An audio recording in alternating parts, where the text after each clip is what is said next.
August 11. മത്തായിയുടെ വിശുദ്ധ സുവിശേഷത്തിൽ നിന്നുള്ള വായന. അദ്ധ്യായം 17, 22 മുതൽ 27 വരെയുള്ള വാക്യങ്ങൾ.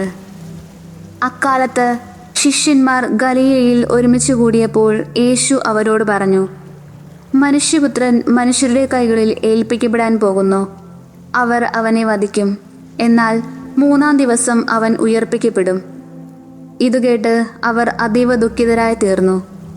അവർ കഫർനാമിലെത്തിയപ്പോൾ ദേവാലയ നികുതി പിരിക്കുന്നവർ പത്രോസിൻ്റെ അടുത്ത് ചെന്ന് ചോദിച്ചു, നിങ്ങളുടെ ഗുരു നികുതി കൊടുക്കുന്നില്ലേ?